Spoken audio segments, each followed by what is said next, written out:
agua es lo más principal. Desde aquí resulta bien lejos ir a hacerlo.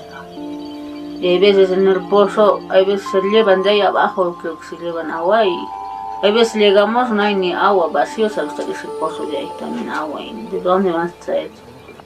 No se puede. Agua siempre es para todo. La agua es vida, como dicen.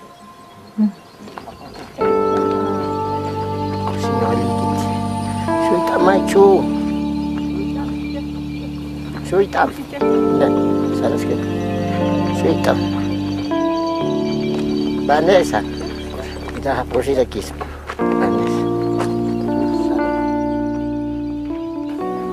Una muerte, no podíamos cómo salvar, ya no, porque dice que ya está contaminado y no se puede.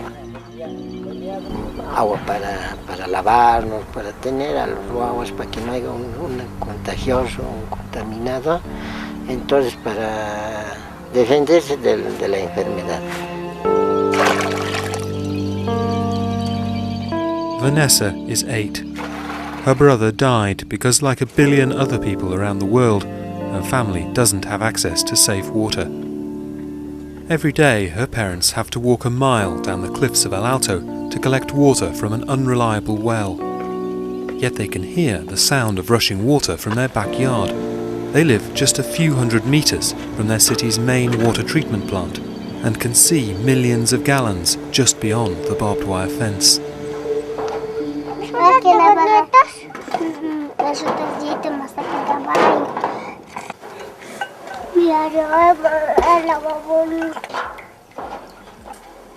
Todos los seres vivos necesitan del agua para vivir.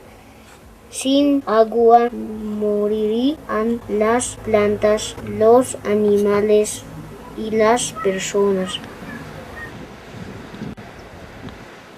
Papi, mira, hasta agua, ¿por qué vivimos tan cerca y no tenemos agua nosotros? Podemos estar aquí en su puertita, pero no es, cuando uno no tiene plata, no le da fácil, porque somos bolivianos y no tenemos ni esa posibilidad para tener agua. Entonces, todos los que tienen plata no más. For Vanessa's father, Lino, it's simple economics. The mains pipe runs just a few meters from the family's home, but the connection fee charged by the French-controlled water company is as much as he earns in a year. But for Vanessa, it's about more than just money. No tengo amigos, porque no tengo agua y yo quiero jugar conmigo. Yo no tengo agua y nunca me baño.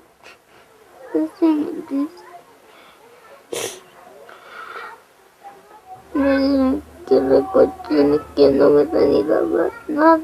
Me dicen que soy negro, por eso nadie quiere jugar conmigo. Y cuando quiero jugar con alguien, los chiquitos que me insultan no quieren que juegue.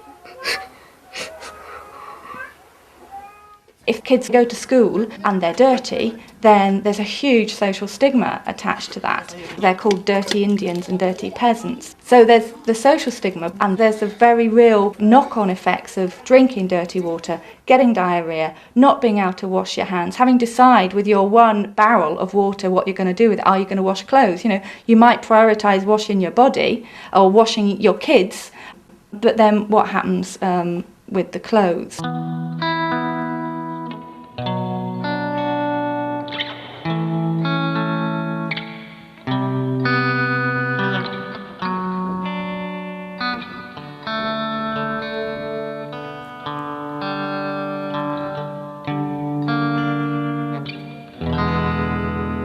Y de allá arriba de la nieve está bien agua, ¿es agua? La nieve blanco es frío, ahícito, frío. Viendo entre los hielos igual va a hervirse o se va a destruir, ya no va. ¿Ya es montaña y mina? Todos dicen que aquí un tiempo Estados Unidos ya no tendrá agua y dice que de aquí llevarán como adobes así. Entonces todo el hielo que está alrededor del Cerro Blanco va a ser propietario de los americanos. Y nosotros ni agua no vamos a tener, peor. Con el tiempo ya no va a haber, ya no hay agua. Entonces si ustedes ya van a ser jóvenes, adultos, así como nosotros, Ya no va a haber, pero con el tiempo vamos a tomar aguas artificiales, creo.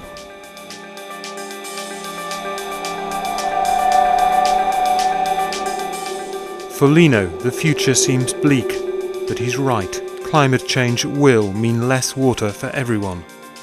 Lino may be facing it now, but soon it will reach all of us. About a third of the global population is already living in water-stressed and water-scarce areas where water is chronically short. Within our lifetime, within 45 years, that is projected to increase to about half the world's population. There is a finite amount of water in the world. The population is increasing all the time. You just put that into a formula. It doesn't take very much to understand that the amount of water per head is going down. We will see the price of fresh water growing constantly, and I foresee within the next 20-25 years that the price of a gallon of fresh water will be higher than the price is today for a gallon of gas.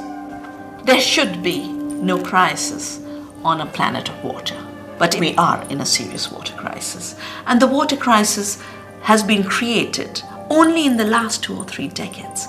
There's a comet coming to Earth. It's called the freshwater crisis. And those of us who live in water-rich parts of the world have been able to just not see it. And that's really important that everybody understand. There's no way it's not going to affect everybody eventually. The rich world's response to the impending global water shortage has been to promote the idea of water as a commodity, something that can be bought and sold on the open market. The belief is that market forces will lead to greater efficiency. So should the control of water be concentrated in the hands of powerful multinationals, or should it be a basic human right? In 2000, the United Nations committed to halving the number of people in the world without water by 2015. But many believe that allowing big business to extract and sell water will only make life harder for people like Lino and Vanessa. As less and less water is available, you have yet another problem being added, and that is the problem of privatization. There are companies now saying, why don't we bottle it, mine it, divert it, sell it, commodify it. That greed of privatization, I believe, will be much worse than climate change and everything else that has left us with the water crisis. In India, the battle lines are being drawn between local farmers and the world's biggest brand over who gets to use the water beneath the desert sands of Rajasthan.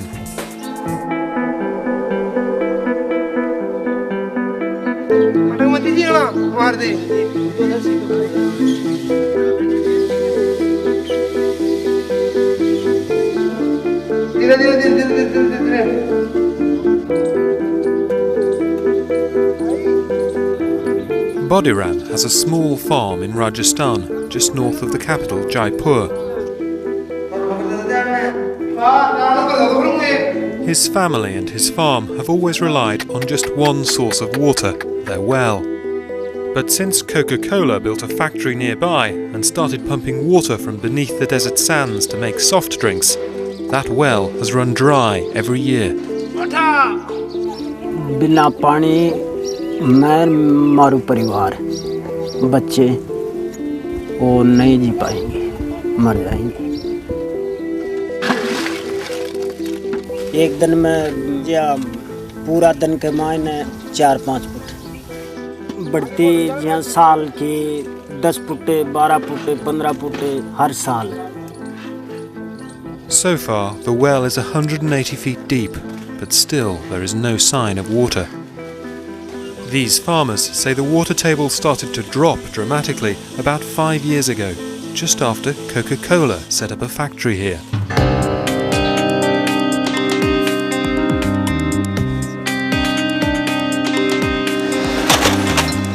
The company is pumping water out of aquifers, natural underground reservoirs, to make soft drinks and bottled water. But aquifers can extend for miles underground, and angry farmers claim that Coke is literally sucking the water from beneath their feet.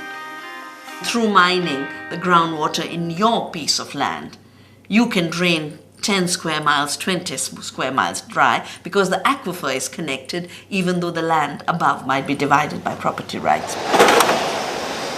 Unfortunately, Coke has situated its plant in areas which are already water stressed.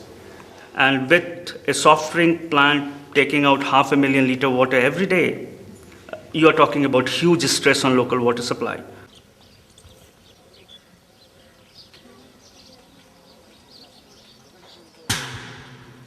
Mahadev is another local farmer barely clinging to the land he inherited from his father. The family used to have a small reservoir to tide them over outside the monsoon, but since 2001 the reservoir has been empty.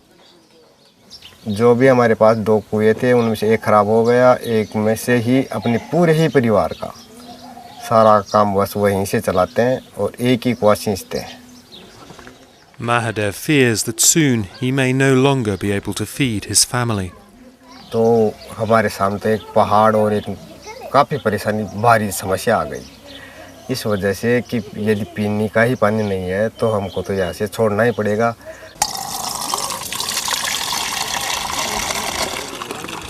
Mahadev has had to repeatedly borrow money to drill boreholes around the farm to try to find water. 2 बैरिंगों को हमने 475 foot तक गहरा करवा दिया, हमारे पानी नहीं हुआ.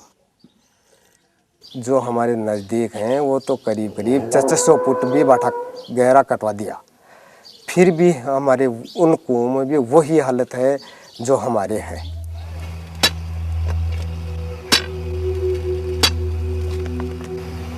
After 8 failed attempts, Mahadev now owes so much money that he has to break rocks at the local quarry to feed his family and repay his debts. क्योंकि हमारे पास और दूसरा धंधा भी नहीं है कि हम कहीं नौकरी वाले हों या और कहीं लग जाएं. जबकि छोटे बच्चे हैं तो उनको भी हमको पढ़ाना पड़ता है और उनको पढ़ाया.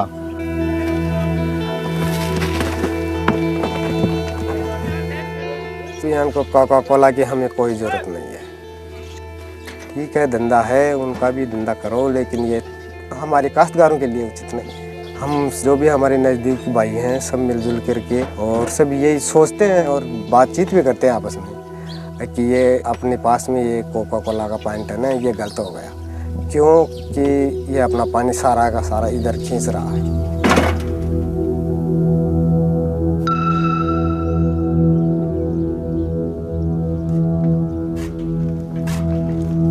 Coca-Cola have often been accused of exploiting water, especially in India, where their plant in Kerala was forced to shut down after violent protests from farmers.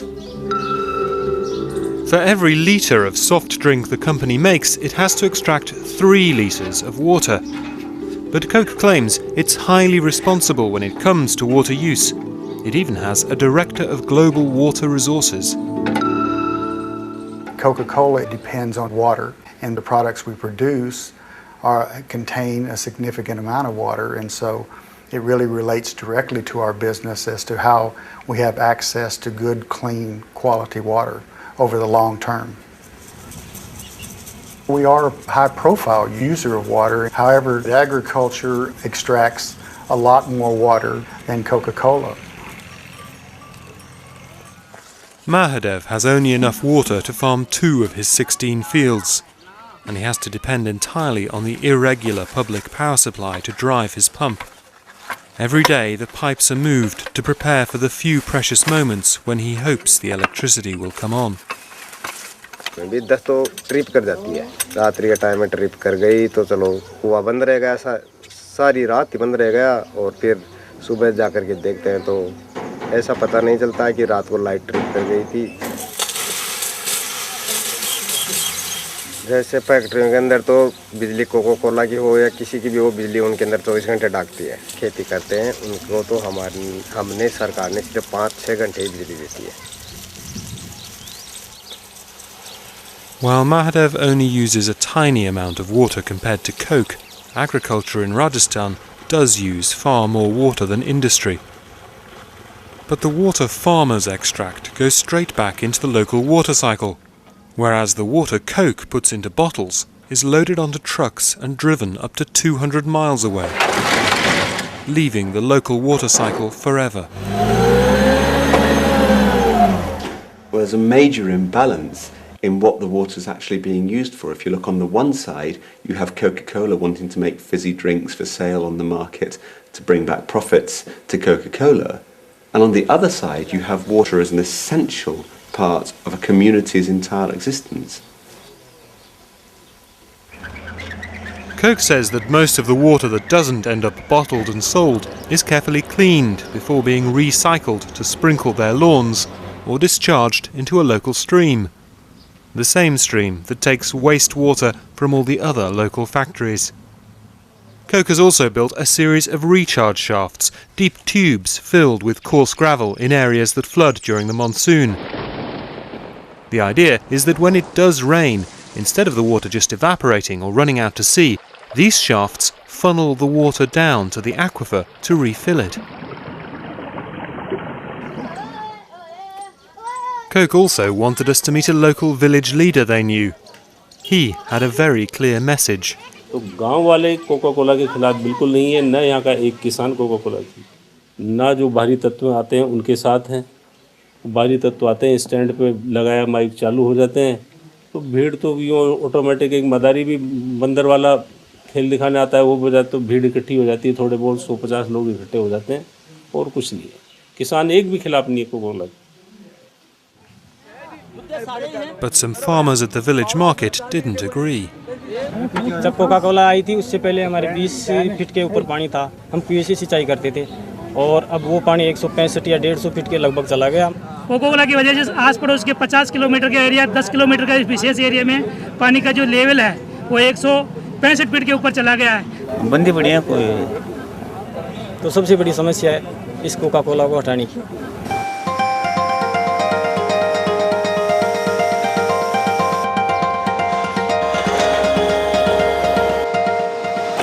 It is a real concern with the local farmers. However, the data that we have in the Caldera area indicates that our water use in that area has not significantly dropped these water tables.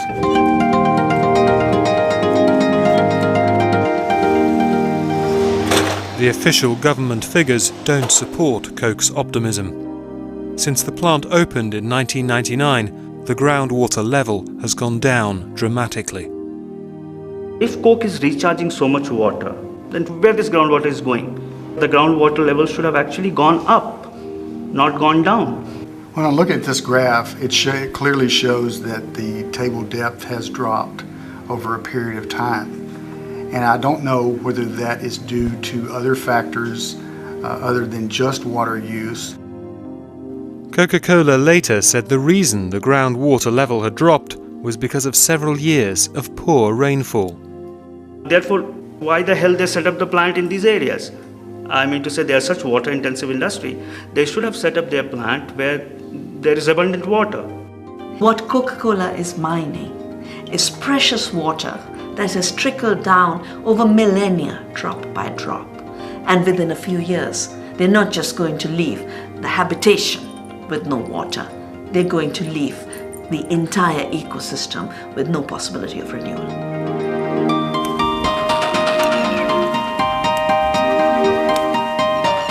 The hardships Indian farmers endure can seem very remote to those of us living in the water-rich British Isles. But in fact, we are vitally linked to many of the water-starved countries of the world through the food we choose.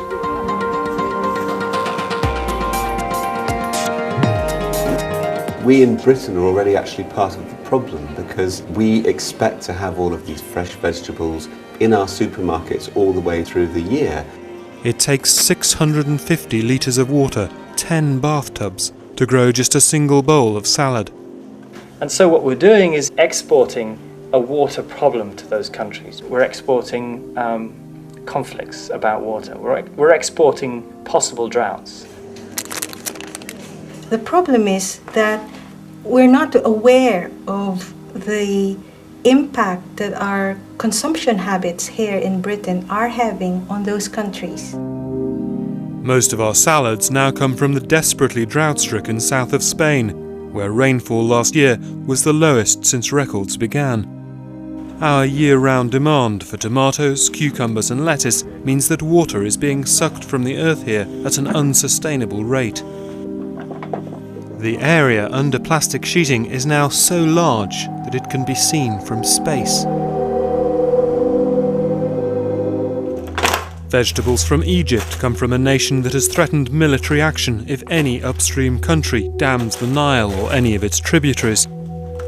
The water taken by Israel from the River Jordan and from beneath the West Bank has turned the Israeli side of the border green.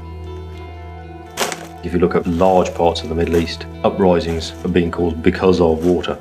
There are wars over water taking place already. People say that the next war will be about water. They're already taking place. Between 10 and 15 wars over the last 100 years has been related to water. That will obviously increase in the future. I mean, if you have one country full of water and the neighboring country has nothing, where do you think they will look for water? And if you don't want to share it with them, they will come and get it. Nikamwelewesha vizuri, mama, maji haya mimi nalipia. Na mimi nalipia kwa sababu nipo na report scheme. Mama huyu alichokifanya alitaka kunikata na panga. Kile na kukata In Africa, conflicts over water are already common. These women are arguing because for centuries people have been able to draw the water they needed from the local river. But now remote bureaucrats have decided that water for irrigation should be controlled by charging people to use it, leaving precious little for those who can't afford to pay. Hivi sasa usione hivi, kuna ukame zaidi ya huu. Hivi sasa ni kwa ajili kuna baridi, halafu mvua zimepiga juzi juzi. Ndio waona vijani vibichi. Yakiwa mengi ndio yanakuja huku kidogo. Sasa yakiwa ni kidogo kabisa yamebaki katikati sio mengi sana. Wanayakaba kabisa, yani hatupati. Kama hivi unavyoona mazao yanakufa. Mama Zanaibu's fury is focused on an irrigation scheme that is part of a grand plan to effectively privatize rivers across Africa by charging farmers for the right to take water from them. A plan thought up not in Tanzania, but in the World Bank in Washington, D.C. The plan is intended to make farmers value the water they use more because they're made to pay for it. But in Tanzania, those farmers who can afford to join the scheme make a one-off payment each season, no matter how much water they use, so there's no reason to use less. And so what's happened is that farmers who have a one-off fixed fee in Tanzania then feel entitled to use as much water as they can or want, without necessarily thinking about self-regulating, in other words, reducing the amount of water they use, so that they allow other users access to that same water. Kila kitu nchao wao. Sisi sasa ndio hivi unavyotuona. Hatuna mbele wala hatuna nyuma. Hatugombani kitu kingine, maji tu. Tukikutana shamba, kukatana mapanga, kukatana mapanga. Fungua hiyo bomba. Kama unataka maji ingia skimu. Nakwambia si skimu. Ingia skimu upate maji. Sina hela ya kwenda skimu. Utanifanya nini? Unatambia pesa? Ndio, natambia pesa na natambia skimu. Basi mimi nasema hivi, natumia haki yangu. Hapana, Tausi usimsikilize huyo bwana. Msikilize. Hawa ndio wabaya, hawa wanatufanya tusipate maji. With 11 million lives in East Africa now threatened by drought, disputes over water can become violent. Utampiga mimi? Hapana. Nitakukongota kweli? Tusimamishe sasa. But despite these problems, there are plans to roll out schemes like this across most of Africa. And the people pushing it are economists based in the World Bank. The objective of that project was to introduce a regime of enhanced river basin management. And I think that was a phenomenal success. And the other side of the project was a small-scale irrigation improvement program, which targeted some areas in the basin that will allow for efficient irrigation, community-based irrigation systems. And that also was very, very successful. And what we're trying to do now is to scale it up to all the other basins in the country. The World Bank's mission is to reduce global poverty. For 25 years, the bank's headquarters in Washington has been promoting solutions in the developing world that focus on putting a price on everything. These solutions don't always make sense to the people on the ground. Kidogo upo ndani ya nyumba, utawapa mtoto mmoja na watoto wengine utawanyima? Si utawapa wote? Utajua nini sasa sisi? Na ikiwa wote tutegemea huo mto. Sasa huo mto ni wa kwao wao. Kila kitu nchao wao. Walala hoi. Lakini tunalima, tunanyimwa maji hatupewi. But battles over water aren't only happening in the developing world. In the richest nation on earth, the citizens of Detroit are also fighting to establish their right to clean water. Hey, Lo, take it where you from. Let me take you to a place where the sun don't shine. Killers don't talk, little kids don't mind. Men don't work, don't take care of babies. You bought my album, but bootleggers don't pay me. This is a place where don't nothing surprise me, the ghetto. Betty has lived in Detroit all her life and seen a city that was once the industrial heart of the USA fall apart. She might live in the wealthiest country in the world, but like Lino in Bolivia, she has to fetch water every day. This is Granny just coming to get some water. We make about 2 or 3 trips to get what we need to wash up for the next day. We do this every day. My husband has been diagnosed as having Alzheimer's, and I have to keep his clothes and everything for water him to drink to take his medication. It's kind of hard when you have to go around from one house to another to haul water, but it happens to the best of us. Betty first got behind with her water bills when her husband fell sick and she had to pay for his treatment. Watch it, don't spill it. The water's too precious. Then 2 years ago, her water was cut off. She had become one of hundreds of thousands of Detroiters denied water as the city strives to make the water board more profitable. In a 1-year period, 365 days, the Detroit Water Department disconnected service at 40,752 separate addresses. You can't put your arm around a number that big to try to realize what it means to disconnect service at 40,000 individual separate addresses. They came by water trucks, took the key and turned the water off. And kept on going down the street, turning different people other waters off too. They didn't. Most of the people was at work, I guess, when they come home and they found out that the water was off. It had been about 12 people on this block alone they turned the water off that I know of.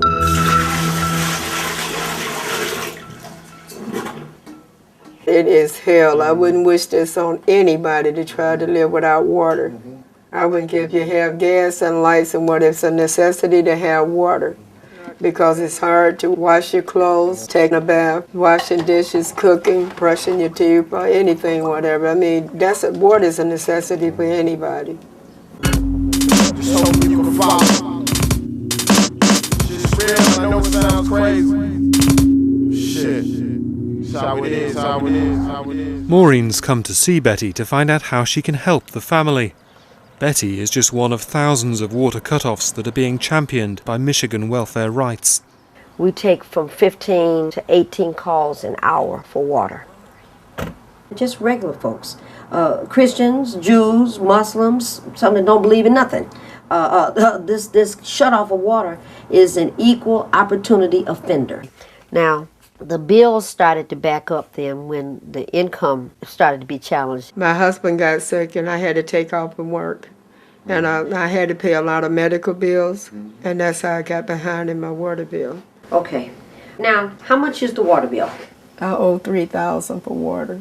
Ooh-wee, you've been providing swimming pools up and down the block? It's not possible to have a $3,000 water bill. Betty may have been disconnected for 2 years, but she's still getting water and sewage bills, and they're still going up. All right, this says they're also charging you $4,000 worth of sewage. And how long has the water been off? How is that the water is off? That's what I'm confused. It's not. You're not confused. You know madness when you see it. You're not confused. I think you owe the water department $800 and something. That's what I think, and that's what I'm gonna fight for. Now they may say no. They may say $900. I'm gonna say $7. I'm going to go the other way. Okay. Now, you got to promise you're not going to put no more water in nobody else's swimming pools up and down your block. Thank you. Thank you. I don't know where to hug you or kiss you. It's too much. There are too many cases. And now we have another example of a human being with a disabled husband who for 2 years has been living without water. You can't call yourself a part of the greatest nation in the world when you have this kind of circumstances. Just like all the rest of them, it's unconscionable. But things don't look like they're going to improve for the poor of Detroit. The people that shut accounts have a workload of 32 accounts a day. And now there's a proposal to try and get them to do as many as 60 accounts a day, which would amount to an account every 3 minutes. Currently, it's winter in Detroit and the ground is really hard, but the ground is going to thaw and the water department will certainly be aggressively shutting water off in the residential areas of Detroit. Emily and her water workers' union blame the aggressive cut-off policy on the city's mayor and his water department director, Victor Mercado, a man who was formerly vice president of the private water company Thames Water North America. The unions fear the cut-offs and a deliberate policy of running down the system is preparing the water department to join the many across America that have already been controversially privatized. The city denies this, but for politicians, privatization can be very attractive. With water in private hands, they can escape blame for a water board's failings. The water service, sorry, is not sexy. You spend a ton of money and you bury it in pipes. It's not visible. The mayor can't go around saying, this is me, I've done this. So the running down strategy is one we've seen in a number of countries, where you can starve the utility of capital. So then the citizens who are unhappy with the public service will then accept any alternative, including privatization, which, as we know in our experience, has significant problems in it.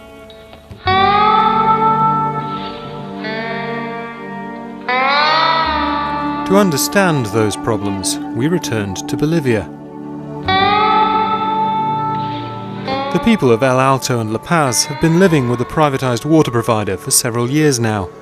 Aguas del Illimani is majority owned and controlled by one of the world's biggest water multinationals, the French company Suez.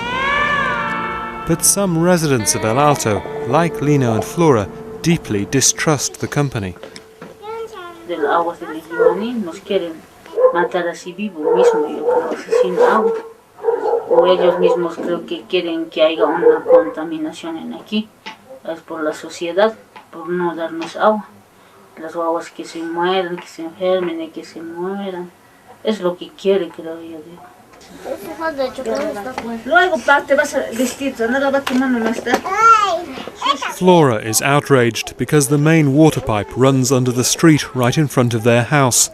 But Aguas del Illimani wants $200 to connect them, a sum way beyond the means of Flora's family and many others in El Alto.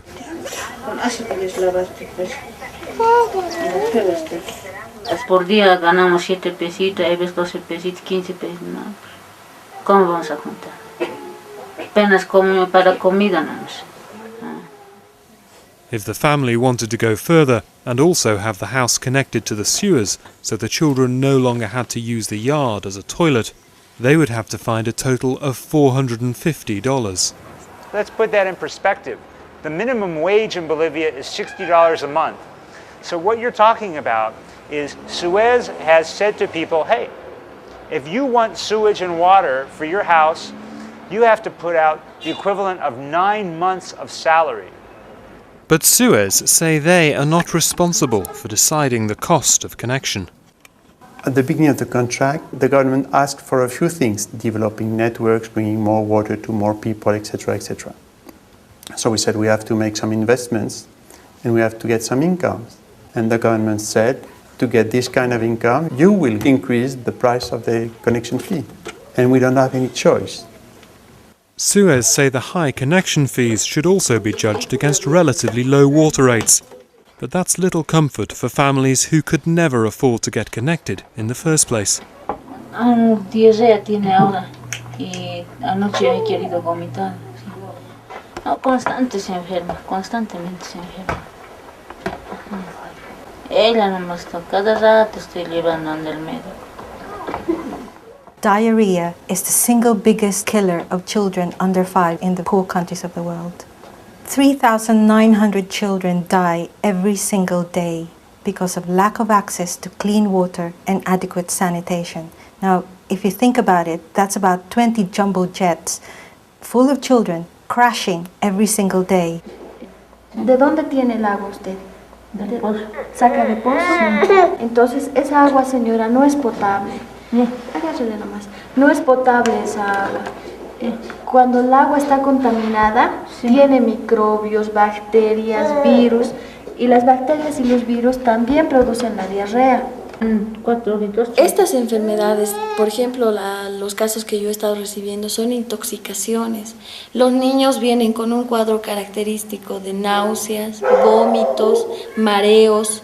El 10% de la población infantil en nuestro medio muere a causa de los problemas de agua. El 90% se debe a enfermedades producidas por agua. También sucede que a estos niños que no los asean bien, tienen esta otra enfermedad llamada sarcoptosis. Como médica, aconsejarle a la mamá, ¿no? Señora, por favor, cámbiemele su ropita diariamente, una ropa limpia. Me da incluso vergüenza decirle eso, porque no tienen agua para lavar la ropa, no tienen agua para bañarles diariamente a las guaguitas. Entonces, da impotencia, da dolor decirle a la mamá, inclusive, haga esto, señora. Yo quisiera, yo tuviera plata, yo pudiera hablar a Francia, a ese caballero. Nosotros sufrimos en Bolivia porque de aquí no hay un orden para los pobres. Y los pobres no van a pagar, vamos a pagar, pero que no haya ese crédito muy alto. Eso es donde nos afecta a los pobres.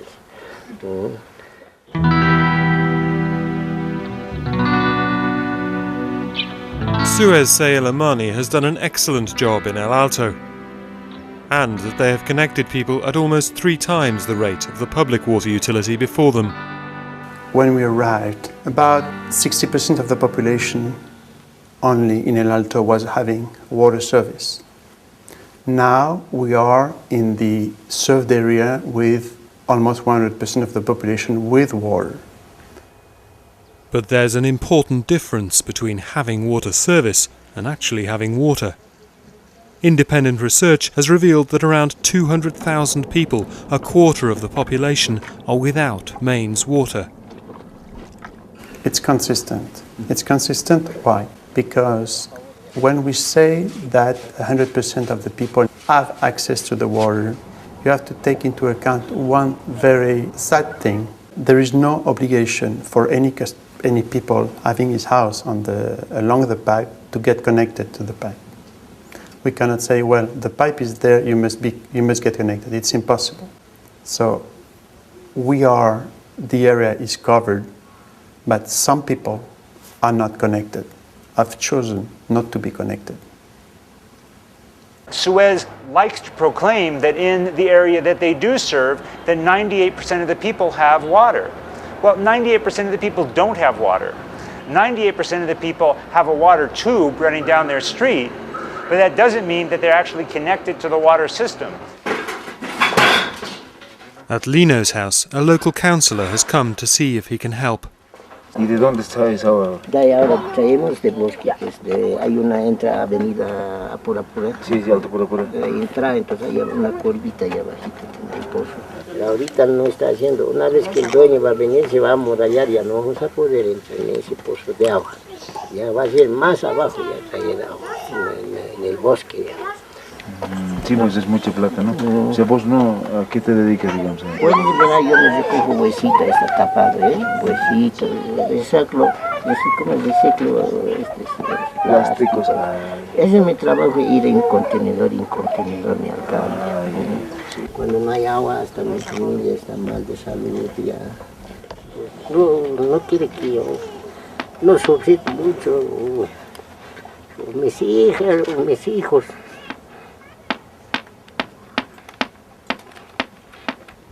Disculpad.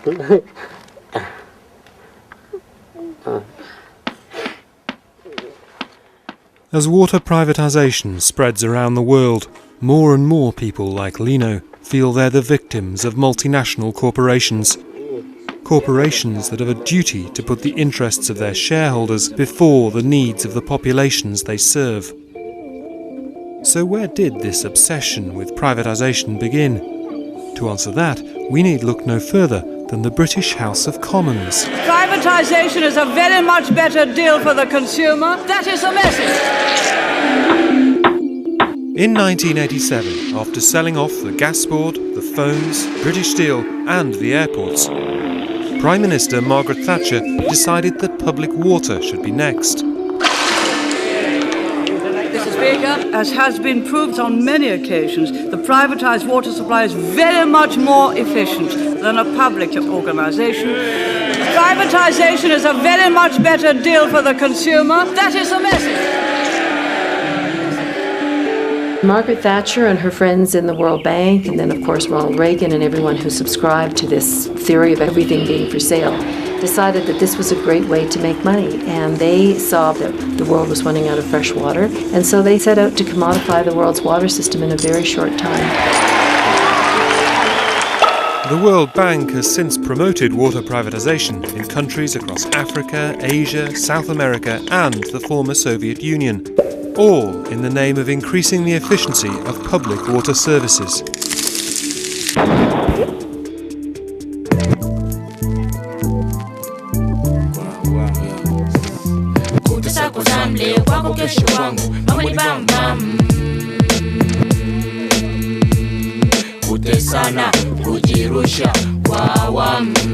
As Margaret Thatcher hoped, the British companies she helped create have become world leaders in privatization.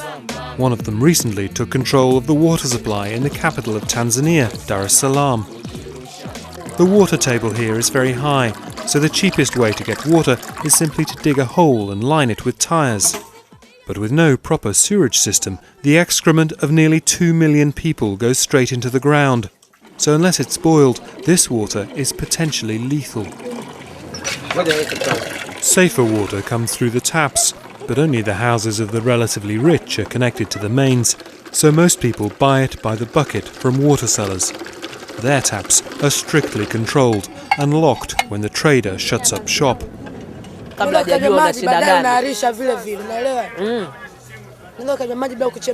kile kipindi kile cha maji kukatika kile ndio inakuwa maji tunakunywa hadi maji ya chini.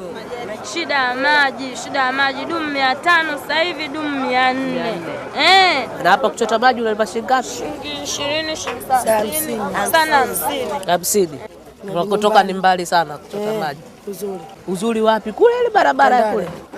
Wengine tumetoka Mwananyamala. Sasa mama, dada ukitoka hapa kwa mfano ukibeba ndoo yako kichwani nyumbani unafika saa ngapi? Saa hizi saa 3. Saa hizi saa 5. Saa hizi saa 2 dakika 10. Saa 2 nafika saa 4. Saa 4. Masaa mawili. Siwezi kutembea.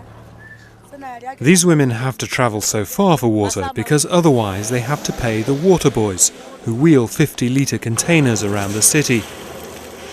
They might bring the water to your door, but the more people involved in the chain of delivery, the more expensive it becomes. Nakuja nachota maji yangu asubuhi saa 12, mimi nauza kila dumu moja 200. Nikimaliza nakuja tena, nachukua tena, nanunua dumu shilingi 30, napakia kwenye toroli langu dumu 10, naenda tena njiani nauza dumu moja 200. Basi biashara ikiwa nzuri mimi naenda mpaka tipu 12. Kuanzia saa 12 asubuhi. Nakutika maji tipu 12. Hata majembe kutokea wakati fulani kugongana na mipini kuvunjika, kilichobaki usiogope kugonganisha traffic komesha kipa, na maana ya wanafiki walisema mwaka huu hauishi bila wewe kuachia kazi, lakini cha kushakata paka sasa unatesa tena na tena na Vanessa we. Mama maji. Unauzaje? Nauza dumu 200. Maji punguza bwana. Lete 100 mimi nachukua yote. 100 mama siuzi. Maji shida sana. Maji shida? Maji shida afa toka mbali sana. Basi punguza bwana. Basi wewe 150. 150 hailipi. Basi wewe unanunua kwa shilingi 20. Nikata hela lakini hailipi. Mungu ngapi unataka? 200 basi tabidi nichukue tu dumu 3. Dumu 3. Sawa. Maana yake gali mno. Sawa. Sawa. Sawa. Haya. With water supplies this chaotic, the World Bank and the government decided to partially privatise water in Dar es Salaam. Because of years of socialist orientation and inefficiency in general, the government felt that bringing in private sector would be useful. So the experiment was to start with Dar es Salaam, and if it works, maybe extend it to other cities in the country. The government and the World Bank guessed privatisation might prove unpopular, but they had a wealthy ally. Although water privatisation was opposed by Labour during Mrs Thatcher's time, the Blair government has spent hundreds of millions of pounds through the foreign aid budget helping privatisation in many forms in the developing world. In Tanzania, the UK government funded this pop song selling the idea of privatisation to the people.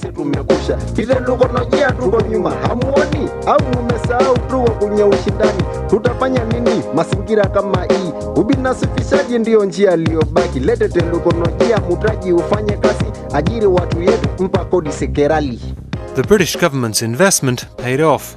The taxpayer helped a British company, Bywater, form a joint venture, City Water, to manage Dar es Salaam's utility.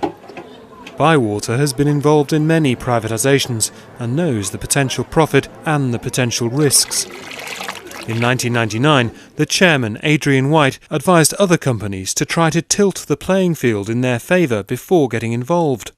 Don't take the plunge, he said, unless there's a government guarantee of payment, protection against inflation, devaluation and foreign exchange fluctuation, a guaranteed return on investment, an automatic tariff increase formula, no real competition and no upfront payments. 7 years on, Bywater says it's reviewed this position. It now runs businesses around the world and has described itself as the perfect water company. So customers like Christina hoped things would soon improve. She works in one of Dar's top hotels, where guests never run short of water. But when she went home, she found her taps were working less and less often. Before City Water, we were getting water 3 full days per week. Lakini City Water walipokuja, maji yakawa yamepungua sana. Na badala yake yanatoka usiku. Na walipunguza hata ile siku 3 ikawa ni mara 2 au saa ingine tusipate kabisa hata hiyo usiku huu. I'm angry, but what can I do? Christina and her husband have 4 children, all still at school, and now a baby grandchild. So it was a shock that as the taps went dry, the bills went up. Na bili ambayo tulikuwa tunalipa ilikuwa ni shilingi 15,000. Lakini City Water walipokuja walipandisha bei ya bili ikawa 25,000. Na hata hivi walipunguza maji. 25,000 ni robo ya mshahara wangu. Lakini nikilipia 25,000 maji nitakuwa bado nimekuwa na kasoro ya hela, yani nitakuwa sina balance ya aina yoyote. Nilichagua afadhali nichote maji kwa jirani, lakini niwalipie watoto wangu. Kwa sababu 25,000 kama nitaweka 25,000 kwa miezi 6, tayari nimeshalipa ada ya mtoto wangu moja. When City Water came round to cut off Christina, they not only disconnected her water at the stopcock, they also confiscated her taps and filled her pipes with concrete to make sure she didn't illegally reconnect her supply. But the billing department was not quite so efficient. Months after being cut off, like Betty in Detroit, she is still being sent bills for water she could never have used. Even if I don't have water, they charge me. That's why every month they come here. They charge me. Bywater accepts there were price increases, but says these were set out in their contract with the government, and that while some people may have received less water, others saw marked improvements in supply. I'm sure there's a varied picture. I'm sure you can find people also who said we've had water for the first time for 20 years. I've been to Dar es Salaam and it's not comfortable when you see people who don't have access to water, who have to buy it off the street vendors and pay 10 times more than we would be charging them, that type of thing. What I can say though is that people did generally all I can go on is the basic numbers and quantities and qualities and the independent checks that were undertaken to say that somebody somewhere was getting more water.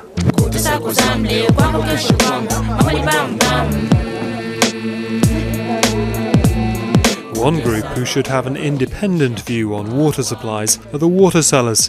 So how did city water affect their business? Kipindi kile enzi ya city water biashara ilikuwa ni nzuri kwa kuwa watu walikuwa ni wengi na eneo kubwa lilikuwa halipati maji. Kwa hiyo biashara kipande chetu ikawa nzuri. Lakini uzuri wa biashara kwa kuwa watu wamekosa na ni usumbufu kwetu kwa kuwa watu ni wengi mno na hatuwezi kuwahudumia.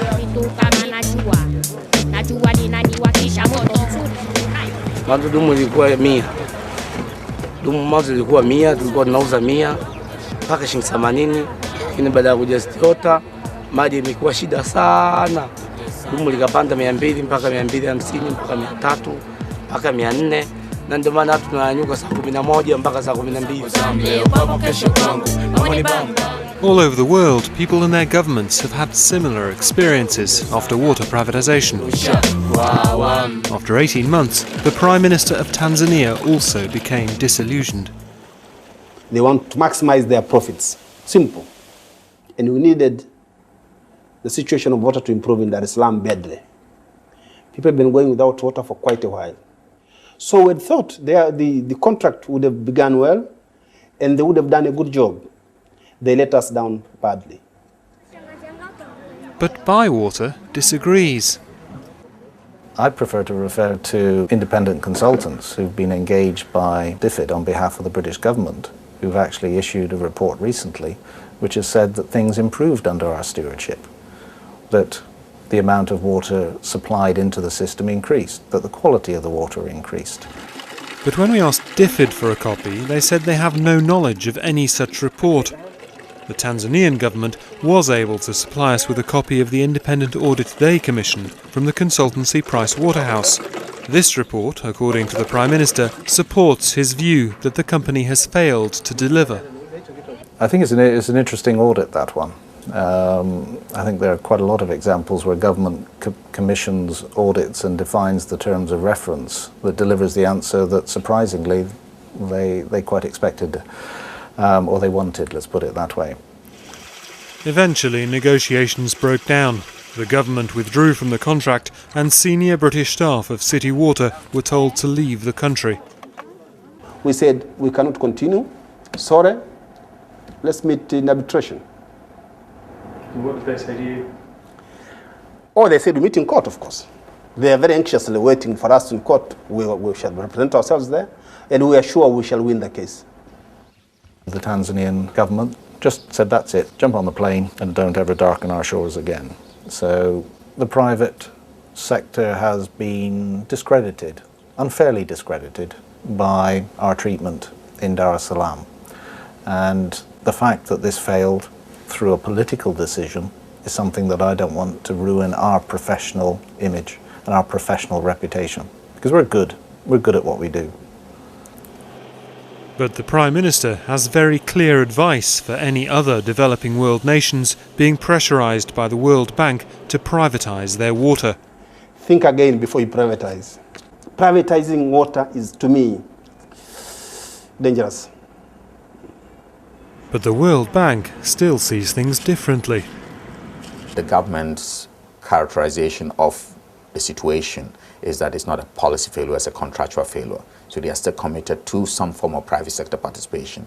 When the World Bank says that this has been a contractual failure and not a policy failure, what they're trying to say is that the idea was a good idea, it just hasn't been implemented properly.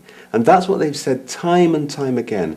Privatization, according to the World Bank, is still a good idea. It's just that people aren't doing it correctly. The World Bank believes in water privatization in the way other people believe in Jesus, Muhammad, or Buddha. The World Bank believes in water privatization as a matter of theology. The bank says it's evolving policy and things are changing, but those on the ground keep seeing the same solutions being pushed. If you look at projects that the bank are actually pursuing in different countries, the reality is rather different. And currently, practice on the ground is still very much about pursuing this agenda of privatization, an agenda that has been shown already to fail around the world. Privatization isn't working for people because ultimately when we make profit-taking the most important thing as opposed to delivery of water the most important thing, it's not a big surprise that at the end of the day, the people who don't have money don't have water. Poor families in the slums of Manila, in the Philippines, in Colombia and in other countries around the world have had to send their children out to work in order to boost the family income, again in order to meet these higher water costs. Water is naturally a monopoly, and your clientele must access it or die. So these make water a very particular service that does not behave according to market dynamics. Competition does not exist. The profit motive does lead to significant distortions. Water has become a kind of blue gold of the 21st century, much in the way that oil was seen as the black gold of the last century. And you remember that a set of large corporations and very powerful governments made energy into a cartel, divided it up and drove up the prices and didn't give access to those who couldn't afford it. That very same model is the model that's now being used for freshwater services. It's backed by the World Bank, it's backed by the powerful governments of the North, and it is now being imposed in a quite draconian fashion on the global South.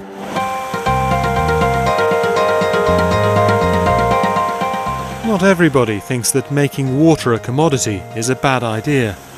In Oslo, this bag has been filled with over a ton of water and is about to be dropped 20 meters to test its strength.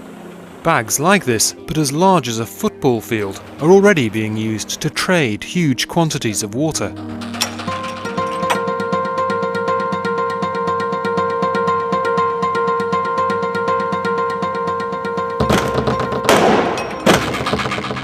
One of the ways of solving the growing crisis of water shortages is to treat water, fresh water, as a commodity. Because if it is treated as a commodity, first of all, you will make a market for it. There will be profit in dealing with it, and people will be able to put a value on the commodity. A trade in water already exists in England, with water companies in wetter areas selling to those with a drought. This massive pipeline encircles London and lets engineers move water to where it's needed at the touch of a button. But moving water in bulk by ocean-going water bag or tanker will become more common in the near future. There have been projects between Spain and northern Africa. There are projects in the South China Sea. And there is a big project about to come alive to transport water from the River Rhône in France to Israel. The Iranian project we are about to start up, we are talking about quantities of between 100 and 200 million cubic meters per year. To visualize that, you can think about an Olympic swimming pool. We will transport at least 1,000 swimming pools per day, 365 days a year. Others feel that making water a commodity will just make life worse for the poor. The most powerful argument against commodification is this notion of bulk transfer of water. Because if it is commercially owned by large corporations, they are going to sell that water to the places and people and industries that can afford it, not to El Alto Bolivia, not to the places that need it. Precious water cannot be treated as a commodity because that already means that those who cannot reach the marketplace, those who don't have the purchasing power, those who are on the margins, and the rest of life, the plants, the trees, the microbes, will have no right to water. And I do not think it is given to any organization on this planet to basically rewrite the laws of life. Abajo las transnacionales! Abajo! Fuera aguas del Illimani! Fuera! In Bolivia, the pressure on Suez is growing. So far the protests have been peaceful, but even Lino is talking about taking drastic action. o atacar aguas de Limania o destruirlos de una vez, porque aquí no podemos aguantar los pobres o aquellas personas, ni así que tenga plata no vamos a poder aguantar porque... What everyone fears is a repeat of the Bolivian water war of 2000, when the American company Bechtel took over the water supply in the city of Cochabamba and increased water charges dramatically.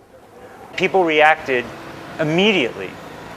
In January of 2000, the streets behind me were filled with people protesting the water increases. And this was going to be a peaceful protest. To everybody's surprise, the government sent into Cochabamba 1,200 armed police. Vamos a seguir marchando por la ciudad, compañeros. Policías especializados en reprimir a la gente con palos, con chicotes, con gases, además muy bien equipados con motocicletas y pesos.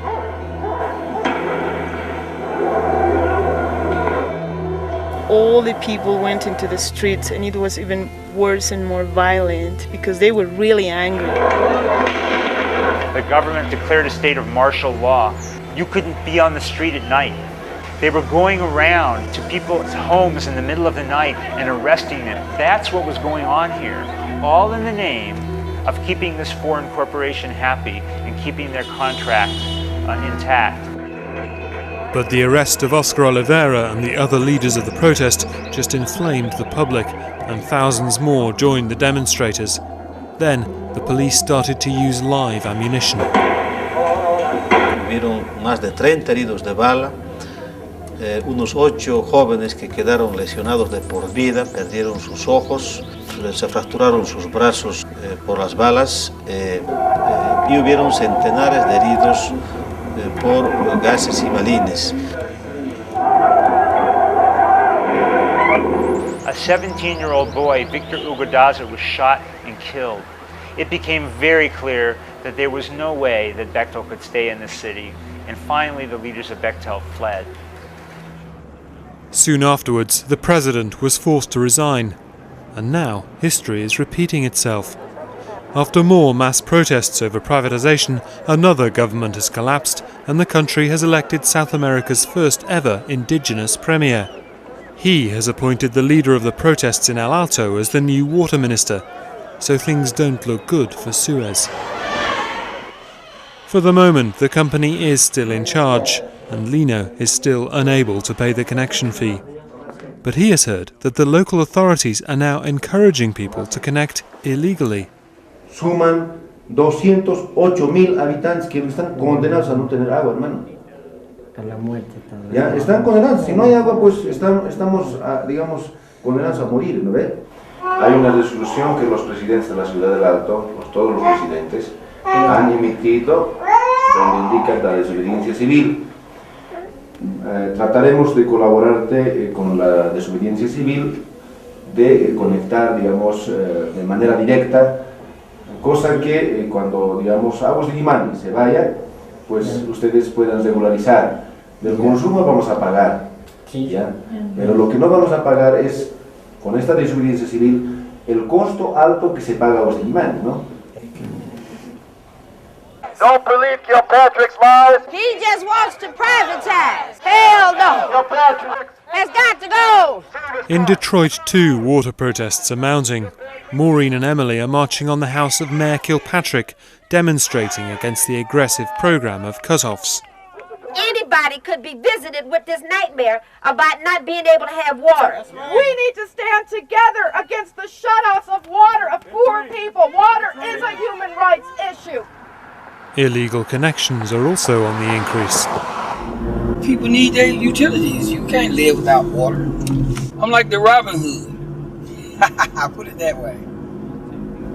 Troy is one of a growing band of local entrepreneurs who provide an unofficial reconnection service. With almost as many families in Detroit without water as there are in El Alto, his business is booming. You see how deep it goes down in there? You know what I'm saying?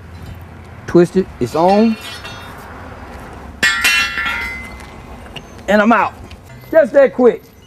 I think the water department is not meeting a need of yours, so you're forced into doing illegal stuff in order to survive. And it shouldn't be like that. 2 of Betty's children and 3 grandchildren live with her and her husband. As long as the house is without water, Maureen knows there is a risk that the grandchildren may be taken into care. Because you have no water, if you're a welfare recipient with minor children, it can mean that protective services can be called to your home and your minor children can be taken out of your household and placed into foster care because you don't have water. I can't stay here without water. I got children in the house. So I went to the hardware store and I got a key and I learned how to turn it off and on myself. I do it like at night. I don't do it in the daytime because I don't want to be seen. I don't like living like I'm living when you got to duck and dodge every time you turn around. And you know a bill has to be paid, you know? It's not no easy way to live. I know it is illegal, but what could I do about it? If you had told me this 5 years ago, I wouldn't believe it. How they gonna do their homework when their homes don't work? They can't read books cause the lights don't work. They can't take a bath cause the water don't work. The stove in the kitchen plus the heat don't work. Every day it's a struggle to be alive. Mentally, physically, only the strong survive. Hey, this is life, man. In Bolivia, Lino is also ready to break the law to bring his family water. In El Alto, Lino's struggle to get water is finally drawing to a close. The local authorities have looked into his case and told him he can connect illegally to the water main outside his house. Lino and Flora just have to buy the tools and pipe they need and they can at last connect the family. Lino is still afraid that he will be caught by Aguas del Illimani, but the support of the local authorities has given him courage. Aguas del Illimani no es, nos hace prisionero, pero ya tiene que ser todo en Figove más o menos unas carpetas de esta altura, unos 6, 8. Entonces, esas personas tendrán que ir toditos, 200,000 personas. Entonces nos unimos y que Aguas del Illimani que aliste las celdas, si hay, ¿no? Entonces creo que no va a ser esto. To minimize the chances of being discovered by the company, Lino is hoping to get the whole job done in the course of a single night. He's persuaded some of his friends to help him dig, but with temperatures dropping well below freezing, they need plenty of home-brewed liquor, coca leaves and cigarettes to keep out the bitter chill.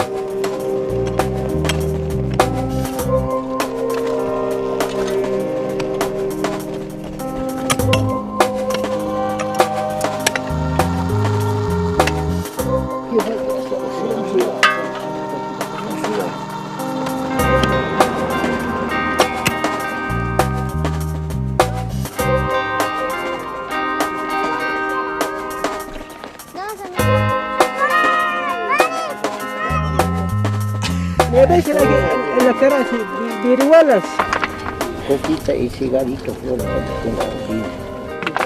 un poquito de cuota. Cigarrito, el cursito está un carajo.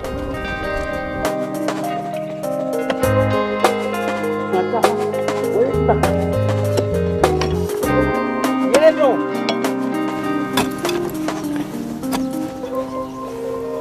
4,000 miles north in Detroit, Betty is also having to dig in secret. The latest problem I have now, since I had my water turned back on illegally, I found out that I had a sewage problem in my basement, and that's been backing up. We dig it out ourselves because we don't have the money to have the guy to do it for us because he's asking for $400, and that's $400 that we don't have. Pull it up. They're trying to find the main drain pipe, which we don't know too much about, but they do say it's black. Life is a bitch when you're trying to make ends meet. Because of the blockage, the basement is filling with raw sewage. Oh, God.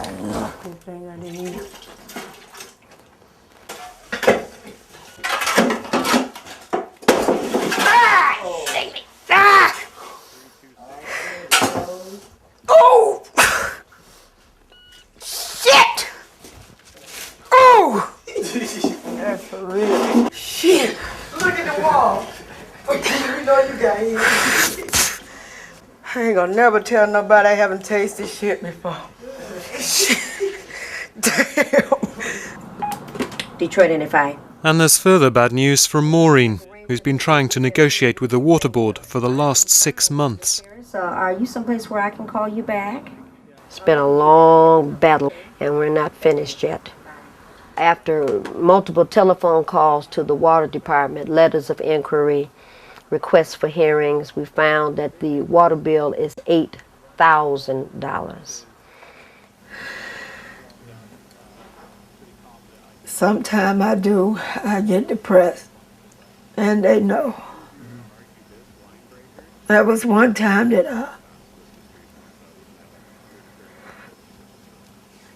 I told my kids I was going to take my own life.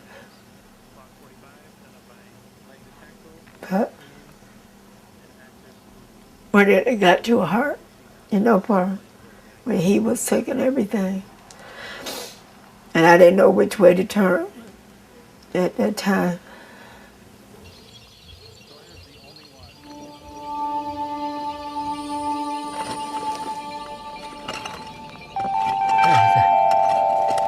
After 12 hours of digging, Lino has found the main waterline. He's still fearful of discovery by Lamani, but the family may soon have water.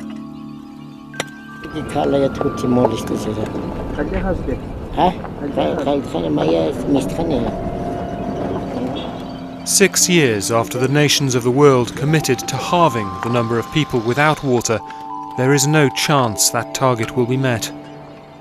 Unless governments are prepared to commit the resources to ensure water is a human right rather than just a tradable commodity, there will be more and more families like Lino's in the poor south and like Betty's in the rich north.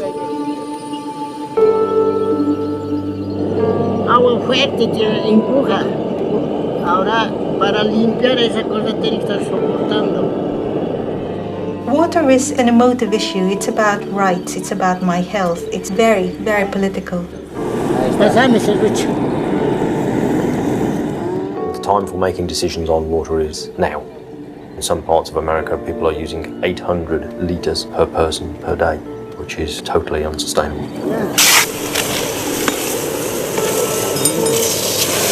We have to share this common commodity, which means that somebody will have to have less in order to give those who have nothing a little more.